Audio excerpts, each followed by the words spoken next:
the Coast Guard has released some photos of what it called a floating platform sa Scarborough Shoal.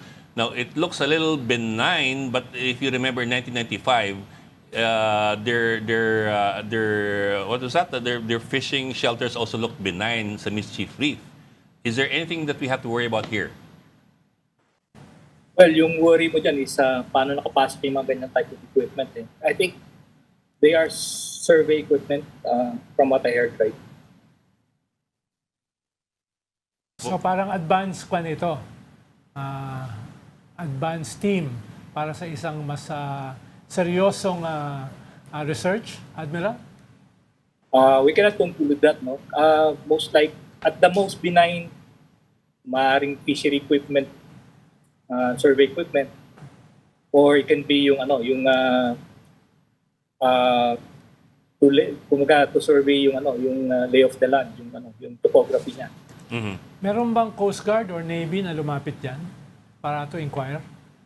I think yung pictures is based on maritime air surveillance flight na Yes, sir. Philippine Coast Guard. Yes, Kaya sir. may markings nila yung picture. Pero mukhang walang makalapit na barko natin dyan, no? Well, hindi makalapit kasi hindi natin china-challenge yung 30 nautical mile buffer zone na kinrate nila for the past few months. No? So, doon yung problema. If left unchallenged, parang we accept na meron silang teritoryo dun sa around Scarborough Shoal. Mm-hmm.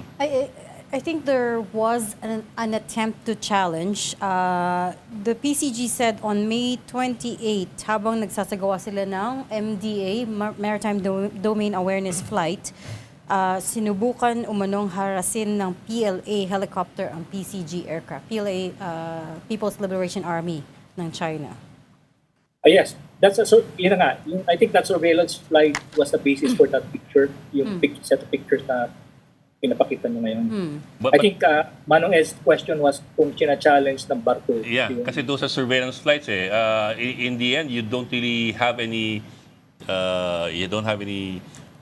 wala kang pinanghahawakan kasi lumilipad ka lang sa air Wala kang loiter time doon It's dependent ka doon sa flying time ng aircraft. Mm-hmm. Sir, I was asking barko talaga yung pang-challenge yan. Yes, sir. I was asking about this structure. I know it looks benign right now, pero kasi baka mamaya after a few weeks may bubong na yan. Tapos mamaya may pader na yan. Tapos may drilling na. I go back to what we saw in 1995 Remember those hexagonal or octagonal structures dun sa may Mischief Reef? Now it's a completely different shelter. Fisherman's shelter daw. And China was saying na stop complaining, it's just a shelter for everybody. That all nationalities can seek shelter in. Lalo That's correct. Lalo na, Admiral, nasa context nitong pinapakita na ito, yung pag-claim ng China doon sa 30 nautical mile area nila. So kung wala yon, baka pwede natin hindi pansinin ito Kaso dahil nandun yan, nakakaroon to ng ibang relevance. Tama si Ronald. No? Parang yung escalation nila is very incremental and almost benign, no? Kung titingnan mo.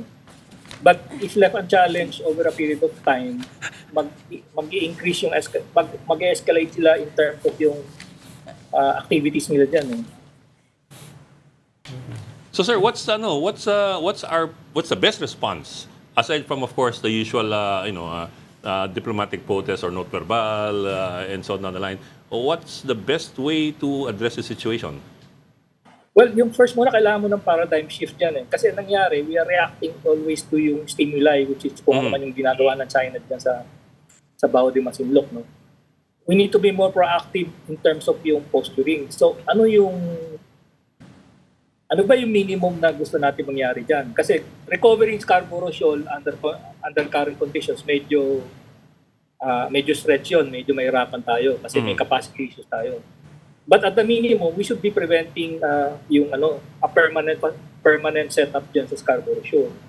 So minimum dyan is i-challenge natin yung dahil sinabi mo Manong kailangan natin i-challenge yung presence nila Kailangan natin i-probe yung yung 30 nautical mile buffer one ship at a time. Para lang hindi kasi right now open field siya. Again, parang basketball yun Wala kang players doon sa court. Mm-hmm. So, ibig sabihin, default panalo yung kabilang team. Mhm. So, we need, kahit isang player lang ipadala mo dyan, at least to challenge yung presence nila from time to time. But over an extended period of time, dapat medyo sustained patrol na. Kasi yung nangyari, nakadepende tayo dun sa yung MCA, yung Maritime Cooperative Arrangement type of patrols na kasama yung America or other partners. Ang kailangan natin dito is we need to increase yung unilateral patrol natin, be it Navy o Coast Guard, na pumapatrolya din dyan. Lalo na dapat yung situation is pumipwesto sila between Scarborough Shoal at saka Hainan. Kasi yung lines of communication o supply line ng Scarborough is dependent yan sa province of Hainan, yung island province of Hainan. Mhm. So yung patrolya mo dapat, gigitnaan mo yun para ma-monitor mo yung labas-pasok ng mga barko nila na sumusuporta dyan sa activities nila dyan sa Scarborough Shoal. May indication ba, Admiral, na gagawin yan ng ating mga defense forces? Dahil very basic naman yan eh. Hindi nga kinakailangan pag-usapan yan eh. Dapat natural yan na gagawin na natin. Sa pagkakaintindi ko, wala sa pinag-uusapan nila ngayon eh. So, Where does that leave us, sir? Teka, where does that leave us? Kasi on one hand, sabi nga ninyo, we have to challenge them, the 30 nautical mile buffer zone that they have, challenge it ship by ship, or I suppose mile by mile. I suppose by that you mean that kailangan nating i-pierce yung 30 nautical mile buffer zone. But correct. on the other kahit hand, 20 nautical mile o 28 nautical mile, pero kailangan i-probe mo yon until such time na papasok tayo ng papasok. Ang problema kasi, since nagkaroon ng gap, pinabayaan natin yan, anything we do now can be declared by China as escalatory. oh, yeah. Because they have So kailangan control. incremental din yung pag-escalate mo ng presence. Kaya nga one ship at a time until maibalik natin yung facts on the ground. Kasi ang facts on the ground ngayon is sila may control ng 30 nautical mile buffer zone, tapos tayo wala dyan. So pag naglagay ka ng barko bigla, mangyari niyan, nag-escalate tayo. So dapat incremental yung pasok ng yung presence natin diyan, incremental until such time na maging normal na siya. And yet at the same time, Admiral, you say hindi pinag-uusapan yan at this point. Sa pagkakaintindi ko doon sa mga kausap ko. Based on the pictures that Commodore, I should say Admiral J. Tariela shared, may antenna na nilagay doon. What's the significance of that? Well, honestly, I would be speculating, no. So most likely baka nagtatransmit yan ng data. So the antenna is to upload yung data to wherever yung ground station nila o yung receiving station ng nung data na pinapatransfer. What kind of data do you think we're talking about here? Tidal conditions, yung depth ng nung shoal, salinity, kung fisheries yan, of course, yung fishery presence doon. tapos sir, we're also seeing smaller, I don't know if you call them structures Structures, smaller the devices movable. dun sa paligid ng shoal. So mukhang hindi lang, although ito yung mukhang manned lamang, itong 6x6, merong iba pa na mukhang hindi sa atin galing. What does that signal to you? So, obviously, platform siya, no? So, pwede siyang tungtungan ng tao. Kung platform siya. So, maybe Meron- working platform yan. Meron bang mga naval assets yung China na malapit dyan? Admiral? No, normally, meron yan silang PLA Navy vessel, pero beyond the horizon ng Scarborough. Hindi yan napapakita. Although there are instances minsan na lumalapit sila. Pero mostly yan, either Chinese Coast Guard or yung militia vessels nila yung nakadeploy dyan. On another note, Admiral, 2 days ago, nagkaroon ng foreign ministers meeting dito sa ASEAN. no, yung ASEAN na ginawa dito 2 days ago. Alam nyo ba kung napag-usapan itong mga issues na ito doon? Naging bahagi ba siya ng agenda? Mukhang alam doon ay ASEAN plus 16 other countries. No? At most of them are foreign ministers. I'm not aware, Sec Ronald, kung napag-usapan yan. But most likely hindi.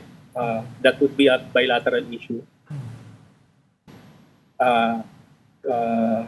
Baka pero maybe on the sides, not on the formal discussion, maaring na pag-usapan yan. Kahit sa usapin Pero ng I'm not in the know to ascertain that. yes, kahit sa usapin ng code of conduct.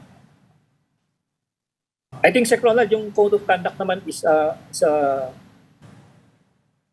current discussion. I think yung target na, in-announce yesterday o kanina, ang target is to have that completed by the end of this year, yung code of conduct. What's the Admiral, what's the, can I call it a worst case scenario? What's the big danger here, that it might lead to more permanent structures, that it might lead to a militarization of the area as well? Or is that exaggerating it? Well, worst case scenario is a permanent structure, no? But Chinese will time it in such a way na we are incapable of responding. Ang problema natin, this is happening in the context of yung recent Trump-Xi Jinping meeting sa Beijing. Plus, you have to also factor yung mga domestic political issues natin dito that distracts the security sector from the external concerns. Napupunta tayo rito sa internal stability issues. And of course, we are monitoring also yung June 12 kasi baka hindi natin alam kung ano mangyari doon. So, those are external factors, pero they have an impact on yung focus natin on West Philippine Sea. You're saying the timing of this all is strategic. This is not a random thing. Well, ang makikita natin dito, incremental yan.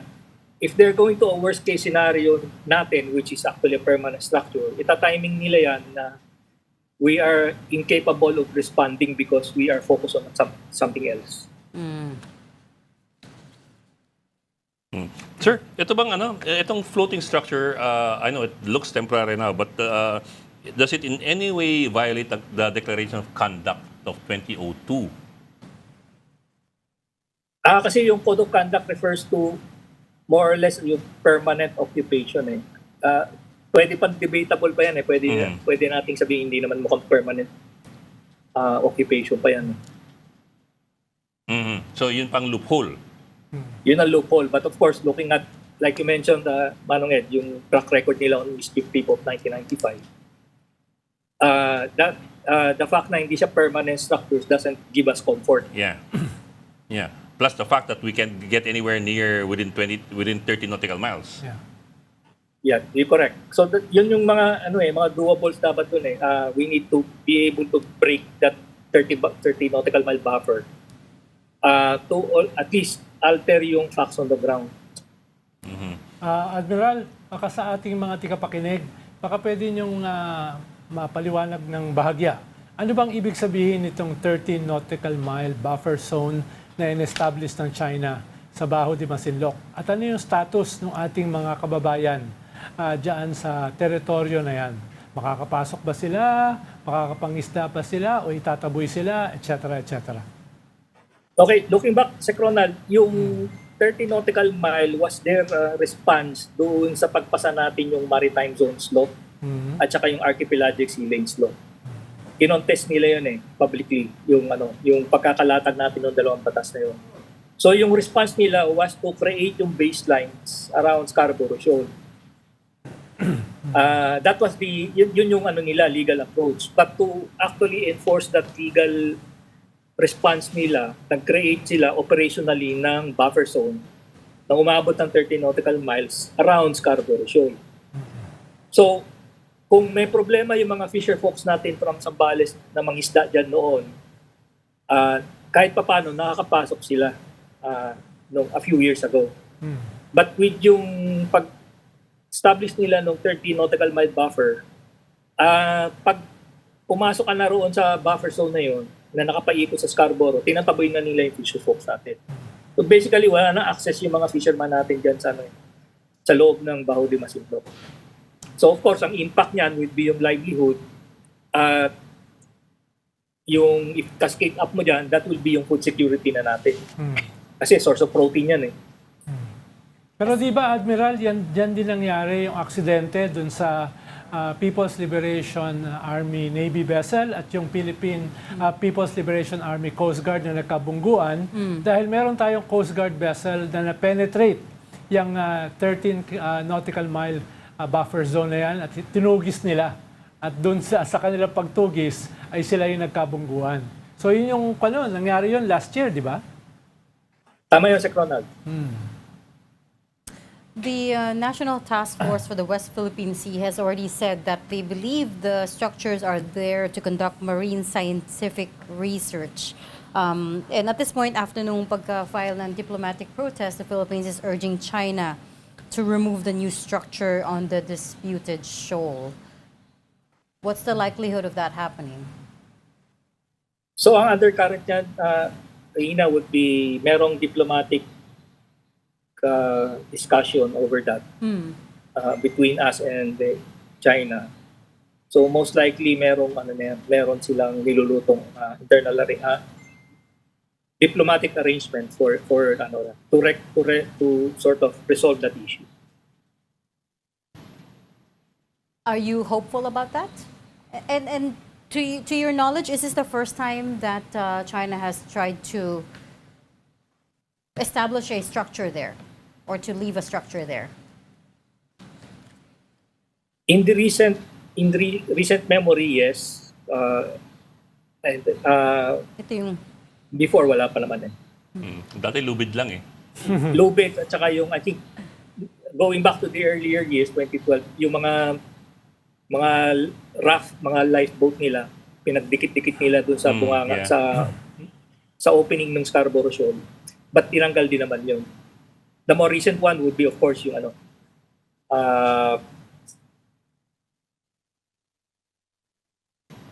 yung mga lubig nga dahil sinabi ni Manuel. Uy. okay. Okay. We'll leave that there. But thank you so much for Thank talking you, sir. to us and Nabala namin explaining kayo. that. Salamat, Admiral.